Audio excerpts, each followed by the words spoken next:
not only do you need to be strong and getting into the position, but you have to be able to maintain it when you're under load.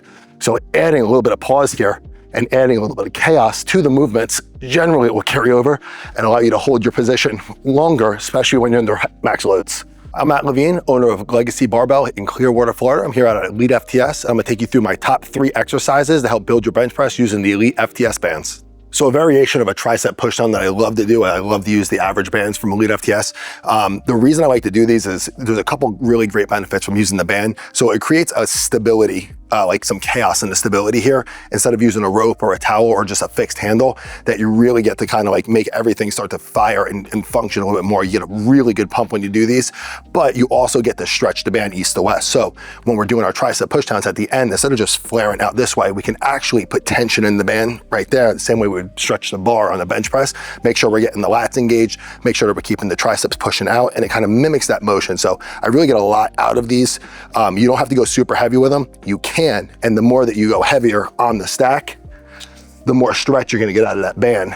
So here, you're gonna watch the band now start to have some recoil to it. Doing these slow and kind of going through this motion really will blow up your tricep, and they're a great finisher for a bench day to really force some extra blood in there and get some recruitment out of different fibers in the tricep. So another variation that I really like to do on here is either on a low cable row or just on a regular cable stack with a bench, is kind of like mimicking that setup that we would use for a bench press. So we're gonna lay down here, try to set my scaps.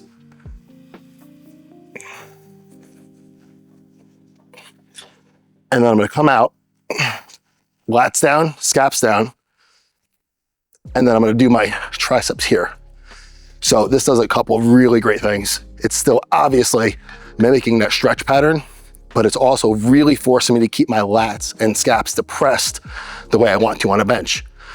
So as we're going through here, I can feel my lats engaged, I feel the serratus, and I'm still focusing on getting deep in the elbow flexion, but instead of just doing like a normal tricep hinge here, we're going out and we're spreading that band out and creating that lateral tension. So hopefully that's gonna start building up some endurance and holding that position and get us tighter and holding better position on the bench. We know that face pulls have a great benefit and carryover to the bench press, but when you do them with the band, you add a little bit of the chaos to them. It requires a lot more recruitment for stability. So I'll put a band up here, reach through with my wrist, grab the band here, kind of get set, and then I like to go straight back this way.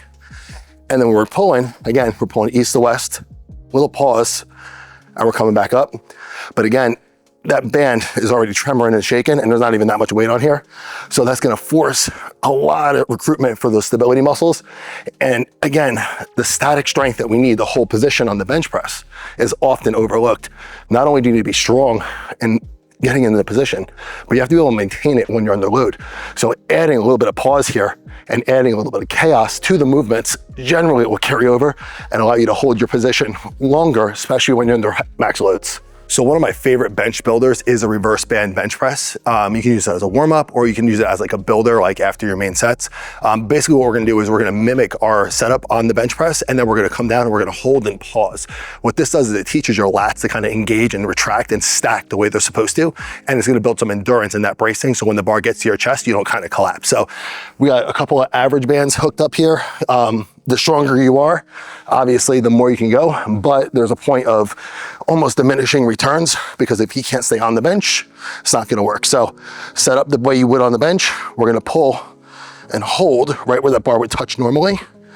And I like almost like a 5-second pause here. But when I'm doing these, I'm really trying not to pull with like my brachialis and like my forearms and my biceps. I'm really trying to row this with my lats, and I'm trying to mimic that bar path that I would normally have during the bench press.